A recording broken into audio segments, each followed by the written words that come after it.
ಅಂತ ಎಲ್ಲ ಕಾಂಗ್ರೆಸ್ ಕಾರ್ಯಕರ್ತರಿಗೆ ವಿಶೇಷವಾಗಿ ಅಭಿನಂದನೆಗಳನ್ನ ಸಲ್ಲಿಸ್ತೀನಿ. ವೇದಿಕೆ ಮೇಲೆ ಕೂತಿರುವಂಥ ಮಾಜಿ ಮುಖ್ಯಮಂತ್ರಿಗಳಾದಂಥ ಸಿದ್ದರಾಮಯ್ಯ ಸಾಹೇಬ್ರೆ ಮತ್ತು ಮೊಯ್ಲಿ ಸಾಹೇಬ್ರೆ ಮತ್ತು ಎಲ್ಲ ಹಿರಿಯ ನಾಯಕರುಗಳೇ, ವಿಶೇಷವಾಗಿ ಇವತ್ತು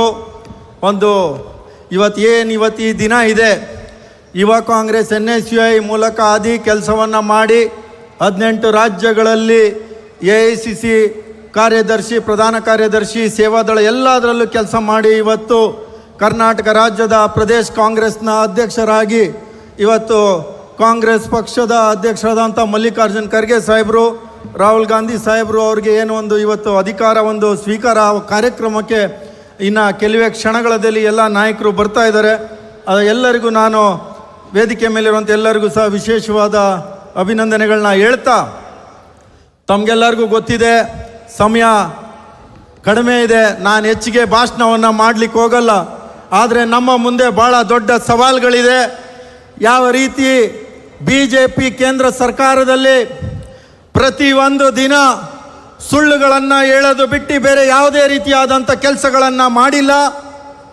ಆದರೆ ನಮ್ಮ ನೆಚ್ಚಿನ ಸರ್ಕಾರ, ನಿಮ್ಮೆಲ್ಲರ ನೆಚ್ಚಿನ ನಂಬರ್ 1 CM ಅಂತ ಈಗ ತಾನೇ ಬೈರೇಗೌಡರು ಹೇಳಿದ್ರು, DK ಶಿವಕುಮಾರ್ ಸಾಹೇಬರು ಬಂದ ತಕ್ಷಣ ಮತ್ತೆ ಗ್ಯಾರಂಟಿಯನ್ನು ಕೊಟ್ಟು ಇಡೀ ರಾಜ್ಯದ ವಿದ್ಯಾರ್ಥಿಗಳು, ಇಡೀ ರಾಜ್ಯದ ಸಾಮಾನ್ಯ ಜನರು ಮತ್ತು ಯುವಕರು ಅನ್ಎಂಪ್ಲಾಯ್ಮೆಂಟ್ ಇಂದ ಓಡಾಡ್ತಾ ಇದ್ದಾರೆ, ಅವ್ರಿಗೆಲ್ಲರಿಗೂ ಮುಂದಿನ ದಿನಗಳಲ್ಲಿ ಉದ್ಯೋಗವನ್ನು ಕಲ್ಪಿಸಿಕೊಡೋ ಅಂತ ಗ್ಯಾರಂಟಿಯನ್ನು ಕೊಟ್ಟಿದ್ದಾರೆ.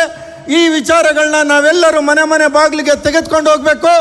ಮತ್ತು BJP ಅವರು ಪ್ರತಿದಿನ ಇಡೀ ದೇಶದಲ್ಲಿ ತಾವು ಯಾವುದೇ ರಾಜ್ಯದ ಪೇಪರನ್ನು ನೋಡಿದ್ರೆ ಫ್ರಂಟ್ ಲೈನಲ್ಲಿ, ಯಾವುದೇ ರಾಜ್ಯದ TV ನೋಡಿದ್ರೆ ಆ TVಲಿ ಏನಪ್ಪ ಅಂದರೆ ಅತಿ ಹೆಚ್ಚು ಕರಪ್ಷನ್, ಬೆಲೆ ಏರಿಕೆ, ನಿರುದ್ಯೋಗ, ಪೇಪರ್ ಲೀಕ್, ಈ ರೀತಿಯಾದಂಥ ವಿಚಾರಗಳು ಪ್ರಮುಖ ಪುಟದಲ್ಲಿ ಬರೋ ಅಂಥದ್ದು ನಾವೆಲ್ಲರೂ ನೋಡಿದ್ದೀವಿ. ಇವ್ರದ್ದು ವಿಶ್ವಗುರು ಅಂತ ಹೇಳಿ ಇಡೀ ದೇಶಕ್ಕೆ ಸುಳ್ಳು ಹೇಳೋವಂಥ ಕೆಲಸವನ್ನು ಮಾಡಿದರು, ಯುದ್ಧ ನಿಲ್ಲಿಸ್ತಾರೆ ಅಂತ ಹೇಳಿದ್ರು. ಆದರೆ ಇವ್ರ ಕೈಲಿ 12 ವರ್ಷದಿಂದ 89 ಬಾರಿ ಪೇಪರ್ ಲೀಕ್ ಆಗಿರೋದನ್ನು ನಿಲ್ಲಿಸಲಿಕ್ಕೆ ಇವ್ರ ಕೈಲಿ ಸಾಧ್ಯ ಇಲ್ಲ. ಯಾರು ಧರ್ಮೇಂದ್ರ ಪ್ರಧಾನ್ ಅಂತ ಇದ್ದಾನೆ, ಎಜುಕೇಷನ್ ಮಿನಿಸ್ಟ್ರು, ಒಬ್ಬ ಮೂರ್ಖನನ್ನು ಅವರು ಮಿನಿಸ್ಟರ್ನಾಗಿ ಮಾಡಿದ್ದಾರೆ. ಆದರೆ ಇವತ್ತವರೆಗೂ ಅಧಿಕಾರನ ವಾಪಸ್ ತೆಗೆದುಕೊಳ್ಳೋಕ್ಕೆ ಇವ್ರ ಕೈಲಿ ಆಗಿಲ್ಲ.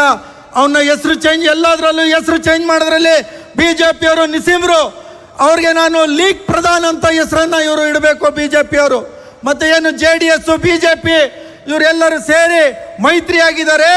ನನಗನ್ಸುತ್ತೆ ಅವ್ರದ್ದು ಲೀಸ್ ಸಮಯ ಮುಗಿದೋಗ್ತಾ ಬಂದಿದೆ, ಮತ್ತೆ ರಿನ್ಯೂವಲ್ ಆಗೋದು ಸಾಧ್ಯತೆ ಇಲ್ಲ BJP ಜೊತೆ ಅಂತ ಮೇಲ್ನೋಟಕ್ಕೆ ಎದ್ದು ಕಾಣ್ತಾ ಇದೆ.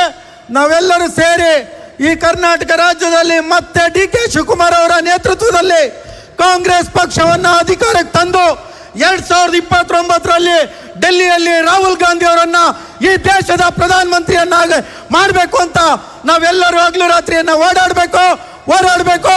ಮತ್ತೆ ಈ ದೇಶದ ಸಂವಿಧಾನವನ್ನು ಉಳಿಸ್ಲಿಕ್ಕೆ ನಾವೆಲ್ಲ ಒಗ್ಗಟ್ಟಾಗಿ ದುಡಿಬೇಕು ಅಂತ ಹೇಳಿ ನನಗೆ 2 ನಿಮಿಷ ಮಾತಾಡಲಿಕ್ಕೆ ಅವಕಾಶ ಕೊಟ್ಟಿದ್ದಕ್ಕೆ ನಾನು ಧನ್ಯವಾದಗಳನ್ನ ಹೇಳ್ತಾ ನಾನು 2 ಮಾತನ್ನು ಮುಗಿಸ್ತೀನಿ. ಜೈ ಹಿಂದ್, ಜೈ ಕಾಂಗ್ರೆಸ್ ಪಾರ್ಟಿ. ಕರ್ನಾಟಕ ಸರ್ಕಾರದ ಗ್ರಾಮೀಣಾಭಿವೃದ್ಧಿ ಸಚಿವರಾದಂಥ ಸನ್ಮಾನ್ಯ ಈಶ್ವರ್ ಖಂಡ್ರೆ ಸಾಹೇಬರು 2 ನಿಮಿಷ ಮಾತಾಡಬೇಕು ಅಂತೇಳಿ ಮನವಿ ಮಾಡಿಕೊಳ್ತಾನೆ.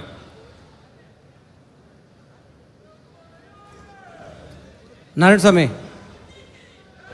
ದಯವಿಟ್ಟು ವೇದಿಕೆ ಮೇಲೆ ಕೂತಿರುವಂಥ ಪ್ರಧಾನ ಕಾರ್ಯದರ್ಶಿಗಳು